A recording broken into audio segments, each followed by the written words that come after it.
तहलका India news. Please like and share and don't forget to subscribe.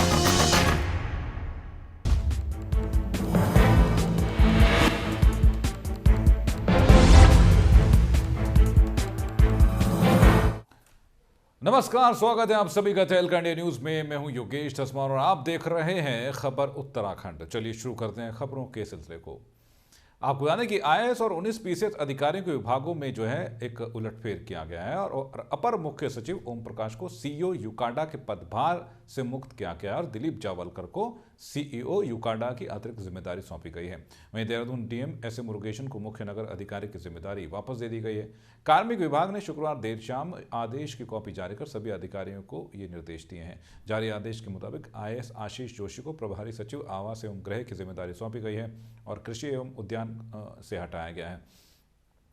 Brajesh Kumar संत को प्रभारी सचिव खनन और प्रबंध निदेशक उत्तराखंड की जिम्मेदारी सौंपी गई है। भोपाल सिंह मनराल को प्रभारी सचिव कार्मिक नियोजन, मुख्य सचिव के स्टाफ ऑफिसर और निदेशक शहरी विकास को प्रभार दिया गया है। वहीं डीएम नैनीताल से एमडी कैंपियन की जिम्मेदारी हटाई गई और विनय शंकर पांडे को नगर आयुक्त नगर निगम देहरादून बनाया गया है। इसके अलावा कई एसडीएम समेत 19 से ज्यादा पीसीएस अधिकारियों के भी तबादले किए गए हैं।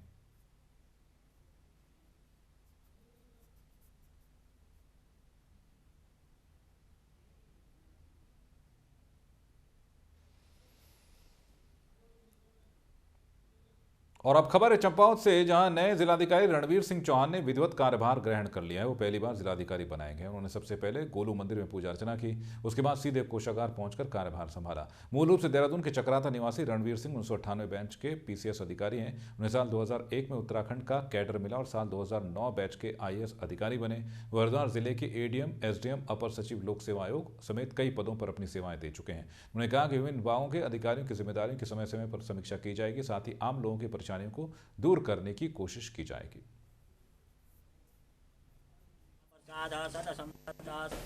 मैं समझता हूँ बहुत इम्पोर्टेंट इसलिए भी है कि ये संस्कृति का केंद्र रहा है और कालांतर में शायद इसको ये वो रुतबा नहीं मिल पाया इस जिले को। और दूसरी बात ये है कि मेरी प्राथमिकता ये रहेगी कि जो भी सरकारी नीतियाँ हैं, जो भी सरकार जनता के लिए करना चाहती है, वो उन तक बाकायदा और बिल्कुल साफ सुथरे।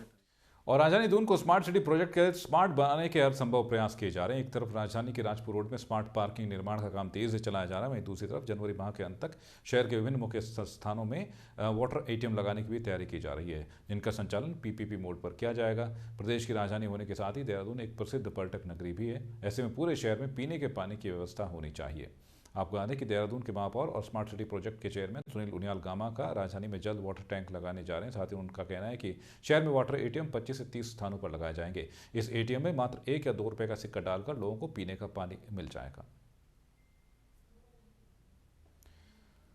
तो शहर में जल्द जो है वाटर एटीएम लगाने की योजना है। आपको बता दें कि नगर निगम द्वारा और जगह जगह जो है स्मार्ट पार्किंग भी बनाई जाएंगी। इस बात का फैसला लिया गया है। आपको बता दें कि इस जो है प्रोजेक्ट पर कार्य किया जा रहा है और देहरादून के मेयर सुनील उनियाल गामा जो है इस योजना पर कार्य कर रहे हैं। आपको बता दें कि इसके तहत जो है स्मार्ट सिटी बनाने के हर संभव प्रयास किए जा रहे हैं।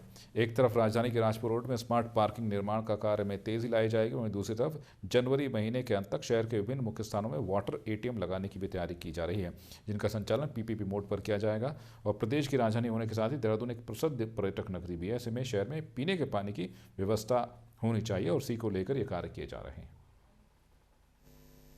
स्मार्ट सिटी जब बनेगी तो देहरादून जो है स्मार्ट नज़र आएगा और हमारी स्मार्ट रोडें बननी हैं, बिजली की तारें जितनी हैं ये सब भूमिगत होनी हैं, ऐसी इलेक्ट्रिसिटी बसें चलनी हैं, वाटर एटीएम लगने हैं और स्मार्ट टॉयलेट बनने हैं। ऐसी तमाम योजनाओं को लेकर काम चल रहा है और 2019 में जो है स्मार्ट सिटी का काम बहुत तेजी के। और रुद्रप्रयाग के पुलिस अधीक्षक प्रहलाद नारायण मीणा जनपद में अपनी करीब 4 साल की सेवाएं देने के बाद अल्मोड़ा स्थानांतरित हो चुके हैं। इस मौके पर पूरे जनपद में पुलिस परिवार की तरफ से एसपी मीणा का भव्य रूप से विदाई दी गई। प्रहलाद नारायण मीणा ने अपने कार्यकाल में बेहतर सरकार किया है। केदारनाथ त्रासदी से प्रदेश को उबारने में उनका योगदान सराहनीय रहा है। पुलिस अधीक्षक प्रहलाद नारायण मीणा के कार्यकाल में पर्यटन बढ़ा और कई संगीन अपराधों को भी पर्दाफाश किया गया। प्रहलाद नारायण ने अपने 4 साल के कार्यकाल को चुनौतियों से भरा और साथ ही उपलब्धियों भरा बताया। अपनी विदाई के मौके पर प्रहलाद नारायण ने अपनी टीम को भी धन्यवाद दिया है।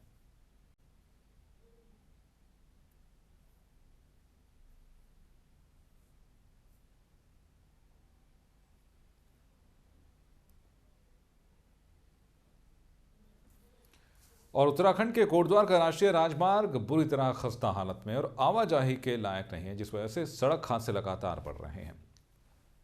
और आपको बता दें कि उत्तराखंड में कोटद्वार राष्ट्रीय राजमार्ग 534 इस समय पूरी तरह से खस्ता हाल हो चुका है और आए दिन मौत के कोई ना कोई हादसा यहां पर सामने आता है। पिछले 1 महीने में लगभग 5 से ज़्यादा सड़क दुर्घटनाएं हो चुकी हैं। NH कोटद्वार से दुगड्डा तक खो नदी से सटा हुआ है, जिससे एक छोटी सी लापरवाही कई लोगों की जान ले सकती है। कोटद्वार से दुगड्डा तक बुरी तरह ये जर्जर मार्ग है और लोगों को मजबूरन इससे सफ़र करना पड़ रहा है, क्योंकि जिला मुख्यालय पौड़ी और विकासखंड दुगड्डा जाने के लिए यही एकमात्र सड़क है। इस संदर्भ में जब अपर सहायक अभियंता से बात की गई तो उन्होंने भी इस पूरे मामले से अपना पल्ला झाड़ दिया, जिससे साफ जाहिर होता है कि विभाग भी अपनी जिम्मेदारी भूल चुका है। कौड़िया से लेके और फतेहपुर बैंड तक के जो मैक्सिमम पैचेस हैं उन पर हमने काम किया है, लेकिन कुछ जगह वाटर लीकेज न होने के कारण कुछ जगह पैचेस बन गए हैं। फरवरी के एंड में फरवरी मिड में हम उसे कोशिश करेंगे कि वो पैचेस बन जाए। क्या चाहती हैं हम लोग चाहते हैं कि ये रोड थोड़ी सही हो, थोड़ा डेवलपमेंट हो इधर, और रोड में गड्ढे काफ़ी हैं जिससे गाड़ी में भी ड्राइव करने में थोड़ी प्रॉब्लम होती है। नाम का तो इसे NH मार्ग कहा जाता है, लेकिन हमारे साथ इतनी बड़ी विडंबना है कि ये मार्ग जगह जगह क्षतिग्रस्त है और मैंने आज तक अपने होशो हवास में कभी नहीं देखा कि इस मार्ग का कहीं पे मेंटेनेंस हो रहा हो। हमें वहाँ जाने में भी बड़ी समस्या।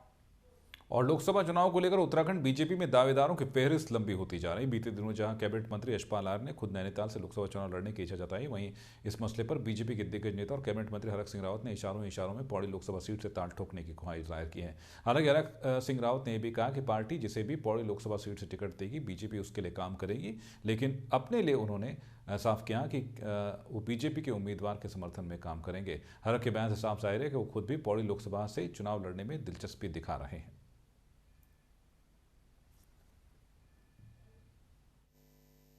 भारतीय जनता पार्टी पूरी तरह चुनाव की तैयारी में है और 2014 में भी हमने 5 सीटें जीती थी और इस समय हम 5 सीटें भारतीय जनता पार्टी माननीय मोदी जी के नेतृत्व में, प्रदेश के मुख्यमंत्री त्रिवेंद्र रावत और प्रदेश के अध्यक्ष अजय भाटी जी के नेतृत्व में हम लोग जीतेंगे। और उसके लिए हम सभी लोग अपने अपने क्षेत्रों में, विधायक लोग विकास के काम से लेकर पार्टी संगठन को मजबूत करने से लेकर और पोलिंग बूथ स्तर पर हम लोग काम कर रहे हैं। उत्तराखंड के अल्मोड़ा में राफेल मुद्दे को लेकर यूथ कांग्रेस ने मोदी सरकार का पुतला फूंका। राफेल डील को लेकर यूथ कांग्रेस ने केंद्र सरकार पर भ्रष्टाचार का आरोप लगाते हुए जमकर नारेबाजी की, साथ ही राफेल डील का हिसाब जनता के बीच रखने की मांग की। यूथ कांग्रेस का कहना है कि राफेल डील के नाम पर मोदी सरकार ने अरबों रुपए का महा घोटाला किया है, जिसको लेकर सरकार जवाब तक नहीं देना चाहती है। तो राफेल को लेकर लगातार कांग्रेस का प्रदर्शन जारी है। इसी क्रम में जो है अल्मोड़ा में भी कांग्रेसी कार्यकर्ताओं द्वारा जो है प्रदर्शन किया गया है। यूथ कांग्रेस ने प्रदर्शन किया और लगातार जो है केंद्र सरकार पर निशाना साधते हुए कहा है कि आखिरकार राफेल के मुद्दे पर जो है केंद्र सरकार सच क्यों नहीं बता रही जनता को। आखिरकार राफेल की सौदा किन कीमतों में किया गया है, आखिरकार उसका खुलासा क्यों नहीं किया गया है। लोकसभा में लगातार जो है चर्चा बहस जारी है, लेकिन उसके बावजूद जो है जेपीसी की मांग को क्यों नहीं केंद्र सरकार स्वीकार कर रही है।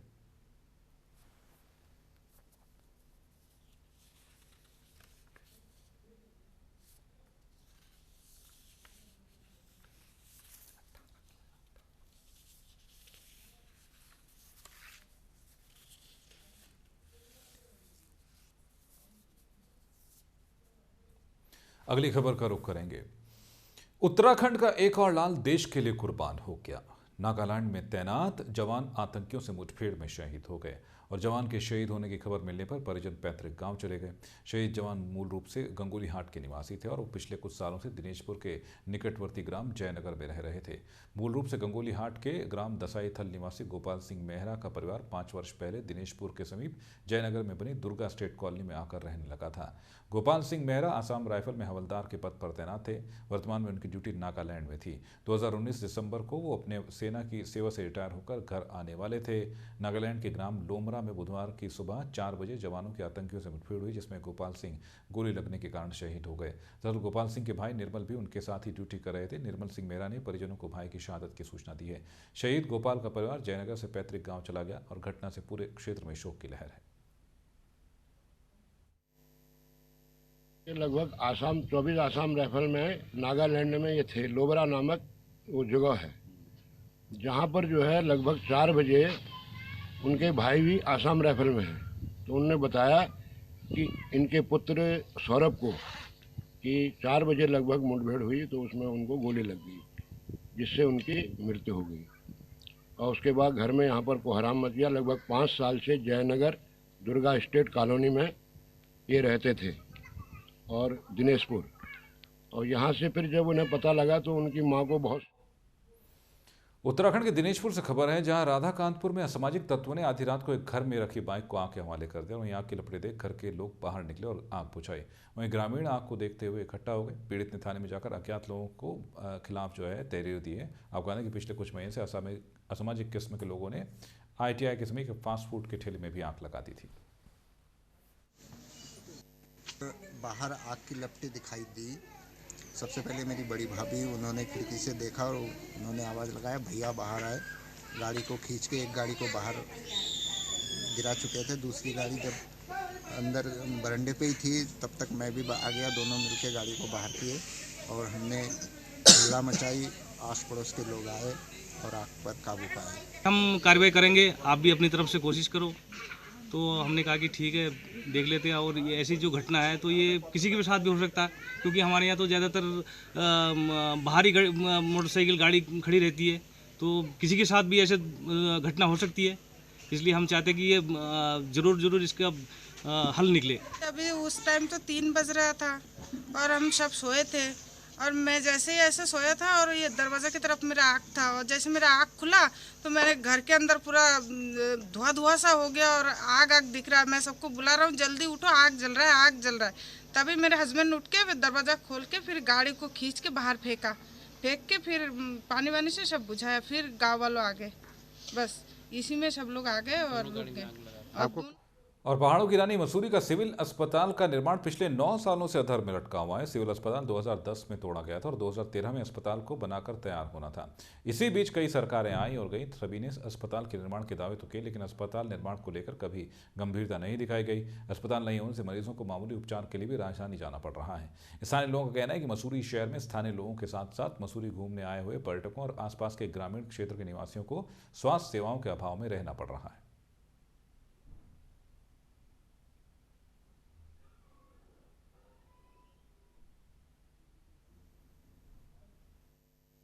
मसूरी में एकमात्र एक सिविल हॉस्पिटल होता था, जो आज की तारीख में सन 2010 से अभी बन रहा है। कई सरकारें आई, कई चली गई। पूर्व में भी कई मुख्यमंत्री आए। अब वर्तमान में भी जो मुख्यमंत्री है उन्होंने भी एक घोषणा करी थी कि अगले 3 महीने में वो अस्पताल का कार्य पूर्ण कर देंगे, लेकिन आज तक अभी तक कोई भी मतलब ऐसा कुछ दिख नहीं रहा है कि वहाँ पर 40 किलोमीटर का एरिया आता है। आधा धनोल्टी साइड का, सोआखोली थत्योड़ और आधा कैंपटीफाल साइड का। यमुनोत्री तक के जो है मरीज यहाँ मसूरी में आते हैं, लेकिन यहाँ पर स्वास्थ्य सेवाओं के नाम पे कुछ नहीं है। और मसूरी के जितने वो हैं हॉस्पिटल्स में अपना पर्चे बनाने के लिए या आयुष्मान भारत जैसा भी चालू हुआ है, तो उसमें वही सब सेवाएं देने के लिए हम लोगों को जो अलग अलग चेम्बर्स चाहिए होते हैं, पैथोलॉजी लैब है, फिजियोथेरेपी के लिए, और हमारे पास कोई ऑपरेशन थिएटर नहीं है कि हम कोई ऑपरेशन वगैरह कुछ भी कर सकें। माइनर काम सिर्फ इमरजेंसी के टाँके लगाए जा सकते हैं, और वो बाकी तो। और यहाँ रुक एक छोटे से ब्रेक के लिए। ब्रेक के बाद आने खबरों के साथ फौरन हाजिर होते हैं। बने रहिए तहलकंडी न्यूज़ के साथ।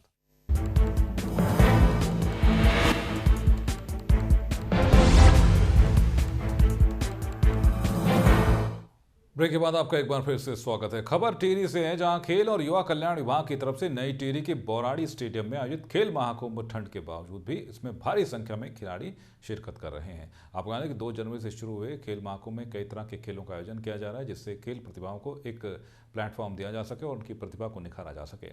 खेल अधिकारी का कहना है कि पहले विकास खंडों में खेल प्रतियोगिताएं आयोजित की गई और उसके बाद जिला स्तर पर और यहां चयनित होने वाले खिलाड़ियों को राज्य स्तर पर होने वाली प्रतियोगिताओं में हिस्सा लेने का मौका मिलेगा।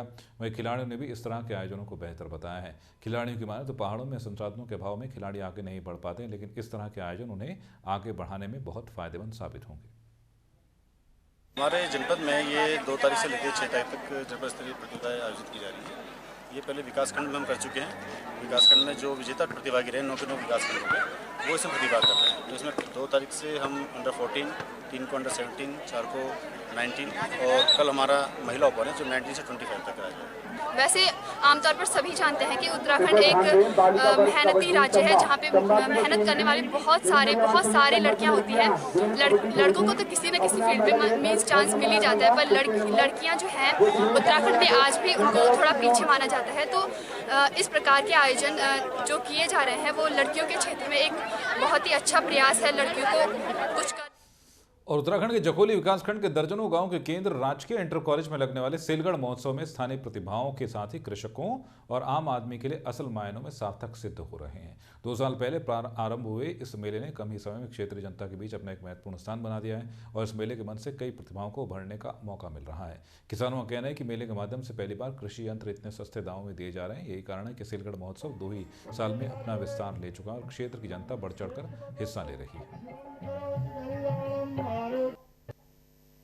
कल विधायक जी यहाँ पर आए, हमारे रुद्रप्रयाग क्षेत्र के विधायक जी आए। उन्होंने माननीय विधायक जी ने कल पब्लिक की डिमांड मांगी, हम लोगों की बात मानी और किसानों को ये हल जो है 4,500 में मुहैया कराया। हम यही चाहते हैं कि आने वाले भविष्य में भी ऐसे मेले लगते रहें और किसानों को जो उपकरण हैं खेती के औजार हैं या कोई अन्य चीज़ें हैं ऐसे सब्सिडी मिलते रहे। हमने मेले के माध्यम से सरकार के बड़े बड़े अधिकारियों को यहाँ की समस्याओं के बारे में अवगत करा दिया है और बड़ी समस्या हमारे सामने बहुत बड़ी जो है वो लस्तरबा यहाँ परियोजना अभी हमारे लंबित पड़ा हुआ है। हमने जिलाधिकारी महोदय से, सीएम साहब से, हमारे जिले के हमारे जो यहाँ के जिला के सदस्य हैं वो लगातार लगे हुए हैं। हम चाहते हैं कि हमारे सिलगढ़ महोत्सव के द्वारा ये हमारी मुख्य मांग आगे बढ़े और ये पूरी हो जाए। सिलगढ़ महोत्सव जो हमारी स्थानीय प्रतिभाओं को लेकर के जो हमारी सिलगढ़ विकास संघर्ष समिति है उसका एक उद्देश्य है, जो सिलगढ़ के अंदर जो छुपी हुई प्रतिभाएं हैं, जो हमारे माता बहनें हैं, महिला मंगल दल है और जो हमारे विद्यालयों में विभिन्न ऐसे प्रतिभाएं हैं जो मंच न मिल पाने के कारण आगे नहीं बढ़ पा रही हैं। इसी बात को मद्देनजर रखते हुए सिलगढ़ विकास समिति ने ये गत वर्ष की भांति इस वर्ष भी सिलगढ़ महोत्सव आयोजित किया है और गत वर्ष के हिसाब से इस बार भी हमारे जो कल 3 दिवसीय मेला होने जा रहा है और हमारी तमाम जो माताएं बहनें जो इस पंडाल में जो बैठे हुए हैं सब सिलगढ़ को एक नया स्वरूप देने के उद्देश्य से सिलगढ़ विकास समिति इस मेले को और अक्सर देखा गया है कि सरकारी स्कूलों के शिक्षक छुट्टियों में केवल छुट्टियों का मजा लेते हैं और बोर्ड की परीक्षा हो या कोई और परीक्षा पढ़ाने की को तवज्जो कम ही देते हैं। लेकिन उत्तराखंड के दिनेशपुर क्षेत्र के सरकारी स्कूलों में पढ़ाने वाले 25 शिक्षकों ने एक अहम फैसला लेते हुए वाणी निःशुल्क कार्यक्रम के तहत 2018 में हाई स्कूल और इंटरमीडिएट के छात्र छात्राओं को निःशुल्क शिक्षा दे रहे हैं। ठंड की छुट्टियों के चलते हाई स्कूल और इंटरमीडिएट की बोर्ड की परीक्षा में सम्मिलित होने वाले बच्चों को पढ़ा रहे हैं, जो कि काबिल तारीफ काम है। शिक्षक दिवाकर हल्दर का कहना है कि स्कूलों में छुट्टियों के दौरान क्षेत्र के तमाम शिक्षक इस तरीके का कार्य किया जाएगा और छुट्टी के नाम पर ही शिक्षक बदनाम नहीं होंगे। बहुत ही बेनिफिट होने वाला, क्योंकि जो स्कूल में होता है टीचर्स आते हैं, किताब से पढ़ाते हैं, बच्चों को समझ में आए ना है चले जाते हैं। यहाँ पे जो बच्चे हैं जो कंफ्यूजन है, कंफ्यूजन को जो सर से पूछते हैं कि सर ये कंफ्यूजन है इस टॉपिक के बारे में, तो यहाँ पे जो सर हैं वो पूरा क्लियर कर देते हैं बच्चे के माइंड में। तो इससे जो सीधा जो असर पड़ने वाला है एग्जाम के जो हमारा जो मार्क्स आएंगे उसमें बहुत ही बढ़ोतरी होगी। शिक्षक होता है वो हमेशा बच्चों को पढ़ाना चाहते हैं और पढ़ाने के लिए मरते हैं। ये अलग इतर बात है कि हम अपने जो काम करना चाहते हैं उसको कर नहीं पाते हैं ढंग से। आज छुट्टियों में हम आए हैं, एक उद्देश्य था कि हम अपने क्षेत्र के बच्चों को अधिक से अधिक फ़ायदा पहुंचा सके। इस उद्देश्य से हमने एक समूह बनाया और समूह बना के हमने 10 दिवसीय निःशुल्क शिक्षण शिविर का आयोजन किया है, ताकि इस क्षेत्र के बच्चों को हमारे अनुभव और दहेज उत्पीड़न की खबरें रोज मिल रही हैं और इसी कड़ी में एक और खबर उत्तराखंड के लक्सर से आई है, जहां 4 लाख रुपए की दहेज की मांग पूरी न होने पर ससुरालियों ने विवाहिता को मारपीट कर घर से बाहर निकाल दिया। विवाहिता के विवाह से पहले प्रेम प्रसंग चल रहा था, जिसके चलते युवती का यौन शोषण भी युवक ने किया था और शादी से इनकार कर दिया था। लड़की की पुलिस में रिपोर्ट लिखाने के डर से लड़की से शादी की थी और अब दहेज के लिए लड़की को तंग किया जा रहा है। विवाहिता ने परिजनों के साथ लक्सर कोतवाली में शिकायत की है और आरोपियों पर कार्रवाई की मांग की है।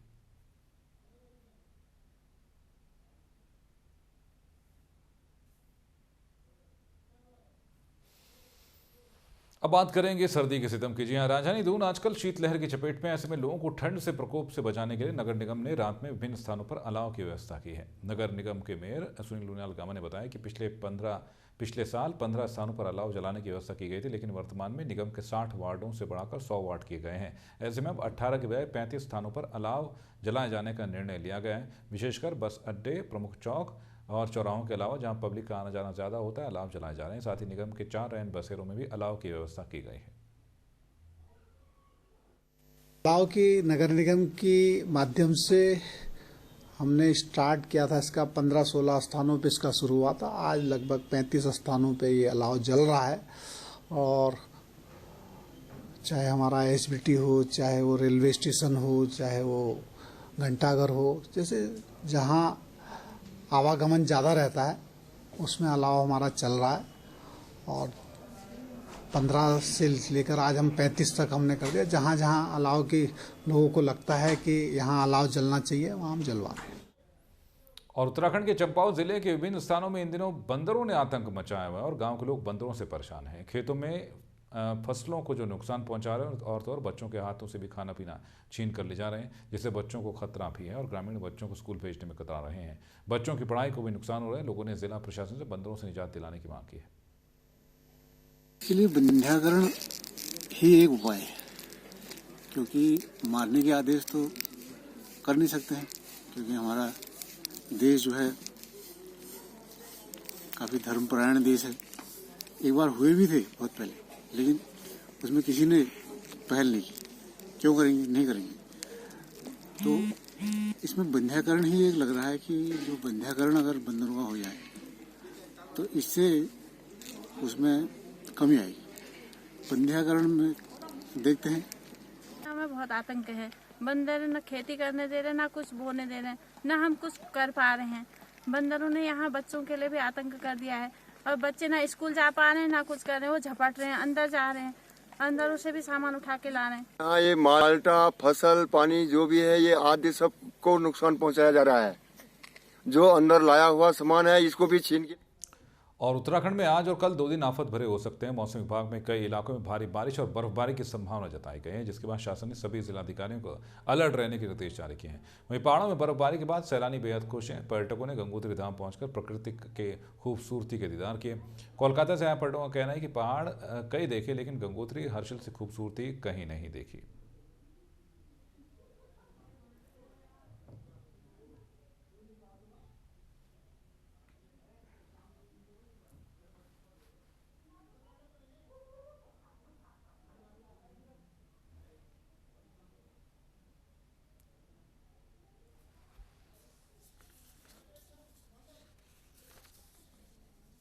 तो इस बुलेटिन में अभी के लिए बस इतना है और खबरों की जानकारी के लिए लॉग ऑन कीजिए हमारी वेबसाइट tehlkaindia.com पर। फिलहाल दीजिए इजाजत।